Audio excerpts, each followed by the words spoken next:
isa ka. Char! Hawak-hawak ko ngayon ang Laban Up. Ito ay isang iconic drink dito sa UAE. Kalasa niya ang Yakult natin sa Pilipinas. Maaga ako gumising kaya kumain ako ng cheesecake for breakfast. Sobrang sarap nito. Approved! Mga bandang hapon, naglakad kami papuntang Abu Dhabi Mall para sunduin si Ate Jessa, ang mami ni Jetro. Alas 5 na nito ng hapon guys, kaya ito, tingnan nyo ang view namin dito. Nilagay namin sa stroller si Jetro kasi ayaw na niya maglakad. Patawid na kami nito sa Abu Dhabi Mall, kaya ang Disney Princess nyo humirit pa ng video. Ito ang entrance sa office ni Ate Jessa. Located lang siya sa loob ng Abu Dhabi Mall. Kaya ito ang bata namin naglilibot-libot, naglalakad-lakad sa loob ng mall. Thank you Mami La at Daddy Lo sa pa-outfit ni Jetro. Sobrang pogi ng baby natin. While waiting kay Ate Jessa, naglalakad-lakad muna kami ni Kuya sa loob ng mall. Syempre, window shopping lang muna tayo kasi wala pa tayong budget. Ipon-ipon muna tayo guys. So ayan, nandito na si Ate Jessa at kumain kami sa Fujiyama. In-order namin yung chicken at beef. Kaya Jetro naman, isang happy meal. Syempre, chicken nuggets as usual at paborito niyang fries at apple juice. At ayan, tapos na kami kumain at tibot-tibot na naman. Again, nakita ni Jetro ang mga paborito niyang dinosaur. For sure, bibilhan ka ni Mami La at Daddy Lo pagdating nila. Saan mo ba dadalhin si Tita Ma'am, Jetro? Gusto mo ba maglaro sa loob ng playground? OMG, mapapasabak si Tita Ma'am dito sa Little Thinker. Buti na lang, anlipas ang aming baby dito. Ito ang favorite spot ni Jetro sa loob ng elevator. Wala siyang fear of heights. And then, we decided na lumabas at mag-road trip. Kasi nga, gusto namin gumala at maaga pa dito, mga alas 8 pa nito ng gabi.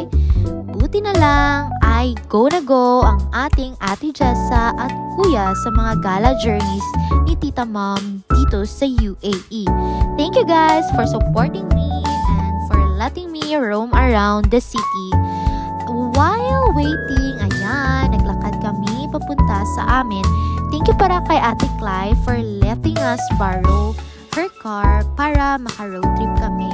Ayan, si Kuya nag-drive na around the city. Kuya, good luck. Sana hindi tayo magka-fine. Hi, baby. Hi, ate. Ayan, papunta kami ngayon sa Zayed Port, I think. Ayan, tingnan nyo, mag-road trip po tayo. Medyo may traffic nga dito sa amin banda, sa tourist club.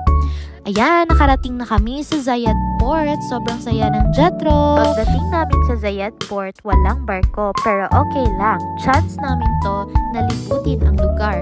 Ayan, hawak ka kay Tita Ma'am, baby, para hindi ka madapa.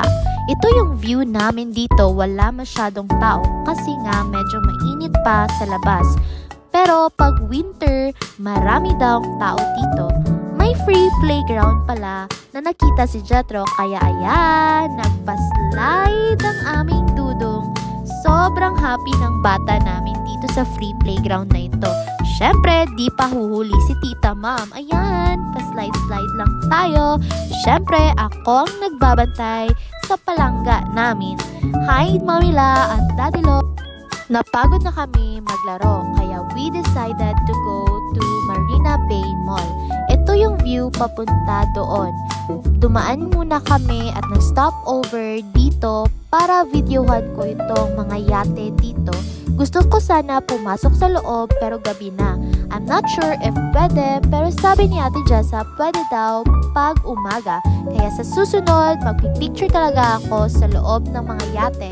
Ito pala, papunta na kami sa mall but we end up saying na hindi na lang kami papasok kasi gusto namin umuwi na at magjo-duty pa kami ni Kuya. Pauwi, dito kami nadaan ni Jetro sa mga may batuhan.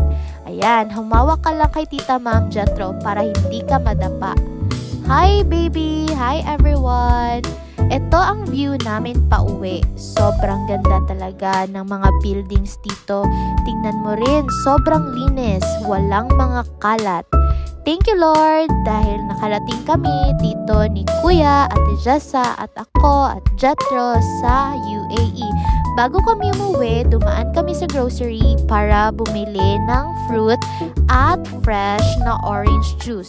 Eto na naman si Jethro, may target lock na naman, mga mansanas, kukunin na naman niya. Ayan yung 100% freshly squeezed orange juice. Nasa loob na kami ng elevator and we already got the goods. Bumili lang kami ng watermelon, grapes, at freshly squeezed orange juice. Hi Jethro! Pagdating sa bahay, kumuha ko kaagad ng laptop ko at noise cancelling headset para makapag-duty. Pero paano ako makaka-duty nito? May isang bata na gusto rin ata mag-duty. Kaya thank you guys for watching. Kailangan ko na magtrabaho. Bye!